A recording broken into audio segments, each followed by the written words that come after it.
Kay nimbag ngal daw tayo gagayam kailyan. Kay tatangal daw. Kay intayo adalan. Dati ko nato ito yung ebanghelyo.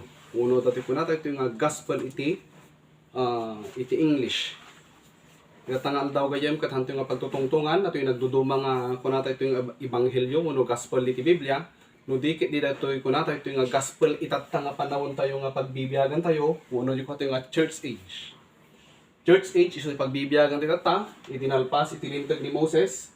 Ket kuna na cross da di mangisalakan di cross Calvario, kuna na di Hebrews 9 nga kuna na di nga itina na cross nagpadara da di mangisalakan ket kuna aramid dati kuna to nga New Testament. Uno kuna ta ito nga baro nga tulag nga iti pan nakaisalakan sinumurag iti kuna to nga parabor. Da iti nga parabor ket haanen nga iti panagiaramid itilintag nga intad ni Moses kadagiti tattao na nga Hudyo. Okay, so dahil dispensation of law nga dahito ikat na itad kadagiti Hudyo. Specifically, nga iso dati nakaitadan na dahito nga lintag.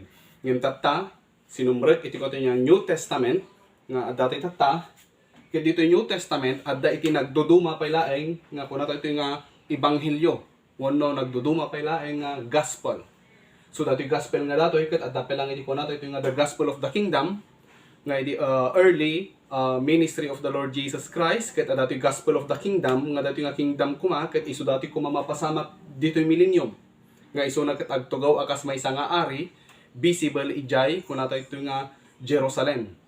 Ket renejectar iti Hudyo dayta, ket iti panakatay na, ket kung nato ito nga napasamaken, na ito rin iti panakaisalakan nga libre, iti siya sino man, awanan tinaydas-dasig nga Hudyo, awanan tinaydas-dasig nga Gentiles. Okay, kakabsat? So dato'y into'y adalim datakit dato'y kunata ito nga the salvation or the gospel during the church age. Okay, mapatay yung 1 Corinthians chapter 15. Ket apay nga dito yung 1 Corinthians 15 kakabsat. Ket dato'y kunata nga dato'y nga letter ni Apostle Paul tinangisurat dato'y 1 Corinthians chapter 15. Kunana dito'y moreover, brethren, I declare unto you the gospel which I preach unto you, which also ye have received, and wherein ye stand, by which also ye are saved, if ye keep in memory what I preach unto you, unless ye have believed in vain. For I delivered unto you first of all that which I also received, how that Christ died for our sins, according to the Scriptures, and that he was buried, and that he rose again the third day, according to the Scriptures. So, dato ni Apostle Paul, according to Romans chapter 11 iti verse 13, na commission iso nga mapan kadagiti Gentiles, and we are Gentiles nya. It's either Jew or Gentiles kada nga panahon. Ket masapul nga bumdeng tayo dahito kunata ito nga ebanghelyo nga ingkas kasaba ni Apostle Paul nya. Most and foremost kada tayo nga Gentiles ta na i-send out ni Apostle Paul to the Gentiles. Then adati ko nato nga Paul's gospel in parangaran kanya na ni Apo Dios in a form of mystery. Gat na ilawlawag no kas ano iti panakaisalakan iti parabor itatanga panawon tayo nya. Kaade during the Old Testament addamat iti parabor ngem hanga kasadi parabor iti pammati itata. So kakabsat iso tiin tayo adalan. Kunan adji kakabsat ket Christ died for our sins. Most and foremost kakabsat dayto iti naaramid ti Dios king ka. Iso na ket natay para iti basbasol mo kunana according to the Scriptures. Okay, kunana adji and that he was buried, and that he rose again the third day according to the Scriptures. Iso nga naglawag nga iti panakaisalakan iti tao ket babaen kuna natoy nga daytoy panamati na iti kuna natoy nga natayan ni Kristo para kenkwana ken dati panakaipunpun na ken panagungar na. Okay? Kuna na ni Apostle Paul kinanta ti context na daytoy ket kuna na nga daytoy ket inahawat ko daytoy nga banag. Inawat ko daytoy nga ebanghelyo. Ket makita tayo damdamag gayong kakabsat no kas ano na dayta nga inawat nya makita tayo yung Book of Romans no kas ano na nga inawat dayto nga ebanghelyo ngem dayto iti summary na dayjay na aramidan ni Kristo para kingka para kanya in karon na dayta nga basol lawan ti dadduma nya. So kunana jay, for God so loved the world that he gave his only begotten son, that whosoever believeth in him should not perish but have everlasting life. Nya inted ti Apo Dios iti bugbog tong anak na nga matay para kada tayo, matay para iti basol iti lubong. Ket kunana jay nga isuna ket in karuna natay isuna kadagiti basbasol tayo. So dayta nga banag kakabsat ti hanga na aramidan ti dumaman nga tao, hanga na aramidan iti pastor, hanga na aramidan ni Virgin Mary, hanga na aramid ni Muhammad, hanga na aramid ti dumaman nga tattao no dikit din ni Hesus Kristo laang. Okay, dito ayan tayo, dagiti da kunkunata ito nga dagiti heroes. Nya, uno dagiti da kunata ito nga bayani, kunata yung isuda ket ada tinaaramidan da para iti ili. Ada na aramidan da iti nasyon da nga Pilipinas ngem iti pannakatay iti basol tayo akas buo nga sangkatauan ni Jesus Christ lang iti nangited. Isu na lang iti nangited iti biag na, isu na lang iti nangisakripisyo iti biag na tapno iti kasta ket maadaan tayo iti pannakaisalakan. Iti as a comparison gagayem kakayan di comparison iti Old Testament under the dispensation of law nga nated kini Moses ket inya in require ni Apo Diyos dagiti Hudyo nga mang alada iti haan nga namulitan nga animal tapno iti kasta isu ti agpadara in the behalf of the sinner. Tapno iti kasta mapadara dayta ipan na ti libita nga padi, ipan na ti usto nga templo, ti usto nga lugar, then dayta ket isu ti mangaramid ti atonement. Nya alanda di pari nga dara ket ipan na ijay kun ato nga dain ti altar nga diay. Ket dayta ket nga pamayan isu dayta ti mangabong ijay basol iti tao iti Old Testament. Then, in my iti New Testament, kahit hanin nga in require ni Apo Diyos iti blood sacrifice iti an animal. No, di may salaan nga mga dara, kat dayta kat iti dara ti Diyos, kuna na iti Biblia. Okay? Data kat iti dara ni Jesus Christ. Then, kuna na di according to the scriptures, iso nga timang panpaneknek, nga ni Kristo kat natay, para kada tayo kat Biblia nga mismo. So, nagado ti propesiya, nga makita to iti Biblia, hanla nga dito'y Romans to Philemon, nya? Uray pelang iti daduma nga ket ijay book of Isaiah chapter 53 ket ibagbaganan nga ni Kristo ket umay nga madunor para kada tayo. Nya no kasano iti pannakatay na. Nya detalyado no nya di napasamak no kasano nga natay iso na di cross Calvary. Tapno sikaken ti siya ket may kaniti pannakaisalakan. Ken kunan to and that he was buried. Naitanom ni Apo Dios ket kunan nato idi naitanom isuna ket jay kararwana ket na panje impyerno ngam di bagina ket adda ijay tanen adda nga jay bagina adda jay inti ko nato ito nga inti kuweba ito nabaknang nga tao nga ni Joseph iti Arimatea nya ngam jay kararwana rinik na iti saem pain kuna na ijay nya nga napan ijay impyerno. So dayta ket may nga part iti panangisakripisyo na iti biag na para king kaken para kanyak.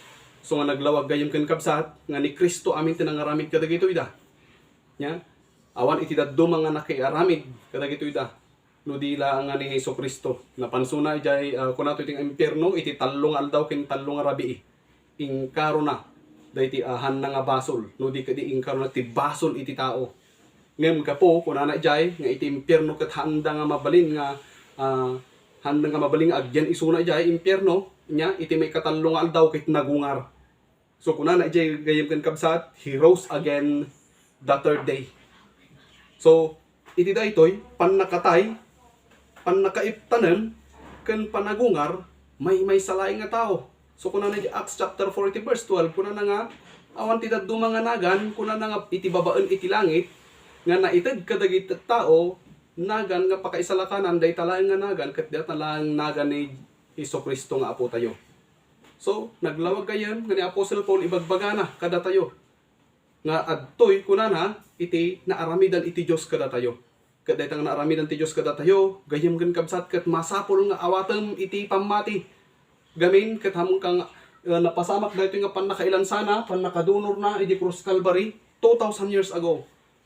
Sikaken siya ket hamon nakita daytoy. Isu nga ti panang awat ditoy ket babanang iti pammati nga adda nga nailanad iti kunata ito nga Biblia.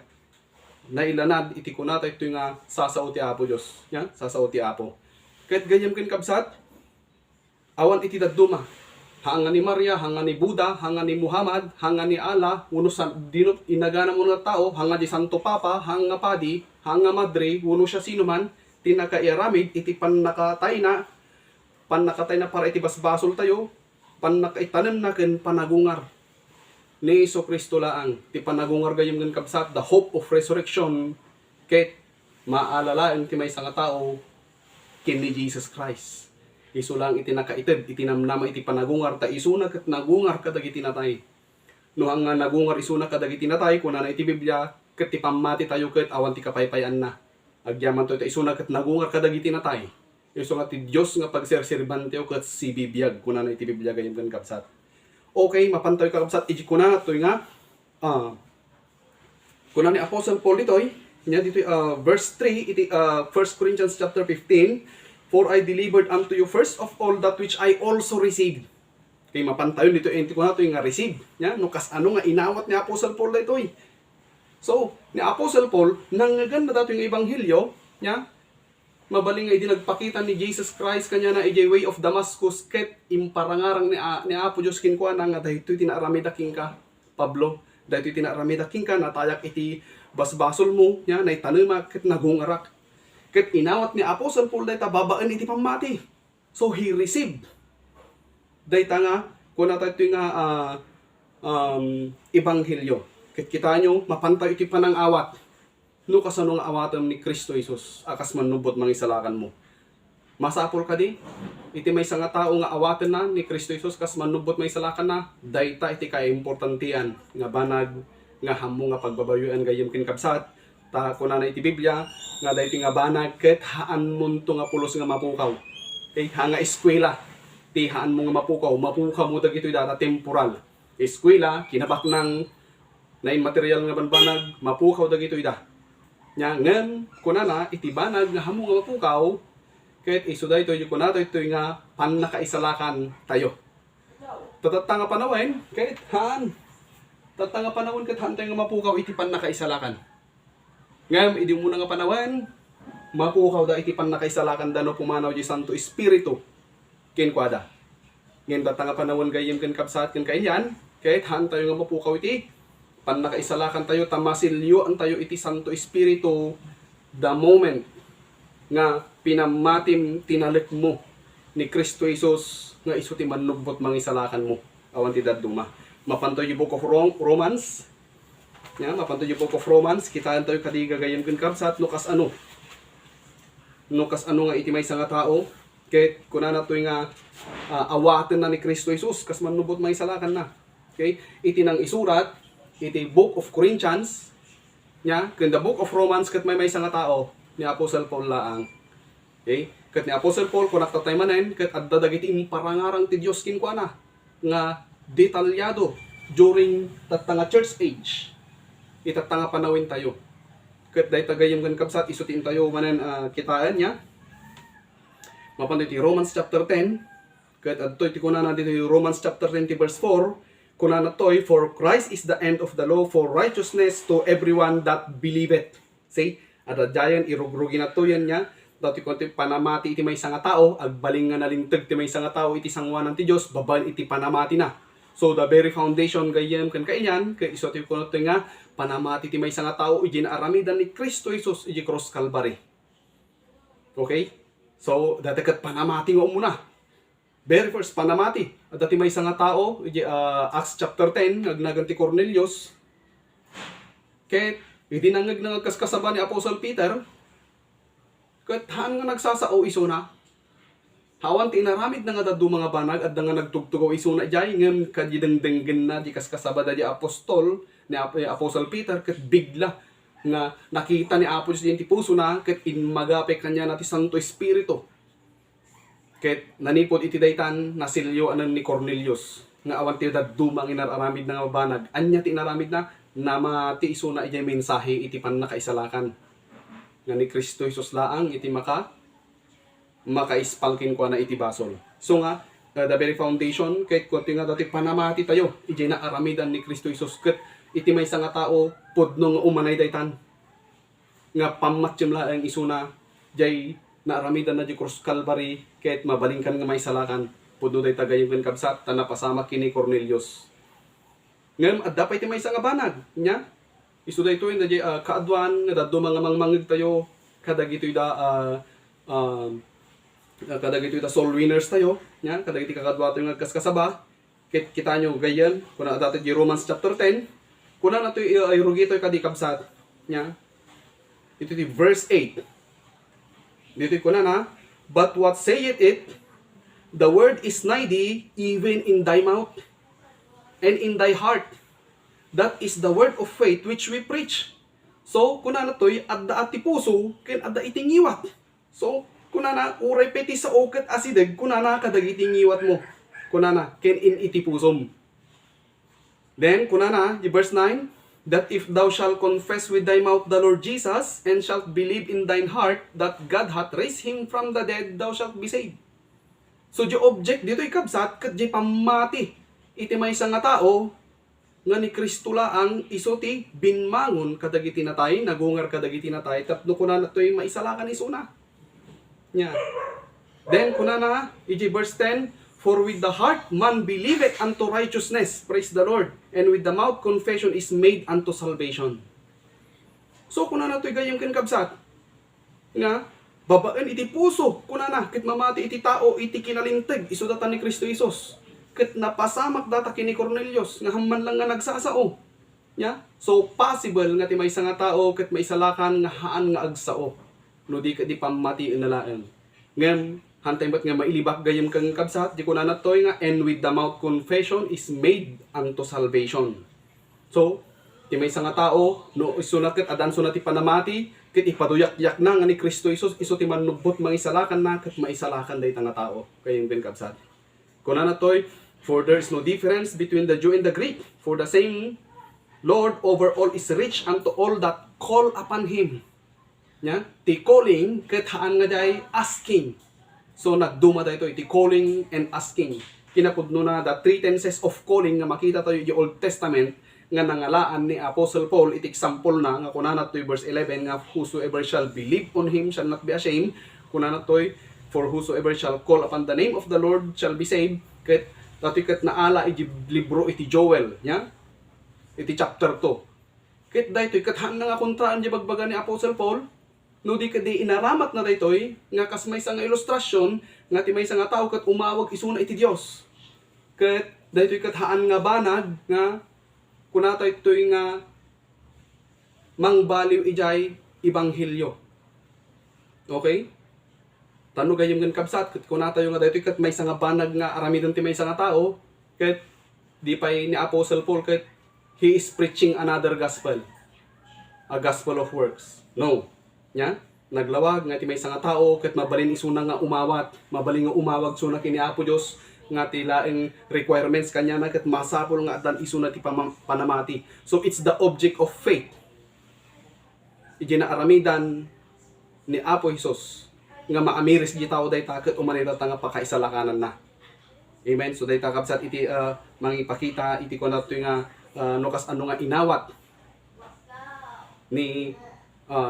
ni Cornelius dahil kunato ito nga panakaisalakan nya nato gospel. So kastimat nga inawat ni Apostle Paul isumot ikas kasabana kada tayo isumot iti itaktakder na daytoy nya. So haan nga contradiction. Because in the book of Ephesians chapter 2 verse 8 and 9, kunana ijay nga, for we are saved by grace through faith. It is the gift of God, not of ourselves, lest anyone should boast. Awan iti pagpasindag iti tao nga inaramid na, nga ti comparison nga ibagbagan ni Apostle Paul is nya, the hearing of faith or by the works of the law. You see? Oh, may isang problema tatakabsat kung makikita tayo, at ito the folks nga prayer after me, nya, nga mga makita, ijay tao, no isuna ket sincere isuna nga awatan ni Kristo Isus kas manubot may salakan na. Well, gayem ken kabsat, daytaket that's between the person and the Lord nya. So, prayer doesn't save nya, taawan ti prayer nga mangisalakan. Ngem mabalin nga pamayan ti maysa nga tao tapno pang-awag na iti Dios nga isalakan na isuna. You see? So there is a big difference. Ngem no agi kabesa tay lang iti prayer nya. Dahil takit makita ti Diyos at nakadi ti object of faith ijay puso iti tao. You see? Gayam. So dahil tagayam din kabsat iti kunato ito nga ito gospel presentation tayo. Kat amok kayam din kabsat dahil ito dakat tita duma kunata nga ni apostle it's not by works. Amen. It's not by works. You are not doing anything. Tapno may salakan tayo. Nya? Praise the Lord. Nga we cannot deny the scriptures. The same apostle to the Gentiles, ket ibagbaga na nga ti siya sino man nga umawag nya itinagan iti Dios ket may salakan. Ket data nga panang awag ket masapol nga ti pundasyon na data ket jay panamati jay may nga tao ijay na aramidan ni Kristo. Ijay biyag na. Ket isuday ta jay pannakatay na panagungar na nya ket isuday ta gayungan kabsat iti pangikabilan na ijay pamati na ijay na aramidan ni Kristo. Nya ket isuna ket may salakan. Ket agyaman na ket dahil iti intinaadal data, ket sapay kumata mangitad ka datayo, gayem ken kailyan, iti pagpampanutan, masapol nga may salakan ka, bigbigan nga siya ket managbasol ka iti Dios, nya, you need to repent, it should be a change of mind, nya, change of heart, nga sika ket hammo kaya nga isalakan ti bagim babaen iti panagaramid iti naimbag, no di ket dilaeng iti kumamangam ket ni Kristo. Isu lang, you need to cling to the Lord Jesus Christ. Nga isu na lang iti makaispalking ka. Nga isu ibagbaga natin kayo ng kabsat. According to history, ket talaga nga isu na lang iti nakaited iti bagina, nga iti biyag na, tapno matay, iti sangalubungan. Ket isu na ket nagungar, tapno may kantayo iti biyag na agnanayon. Agyaman na, katangal daw, ket naimbang aldaw tayo.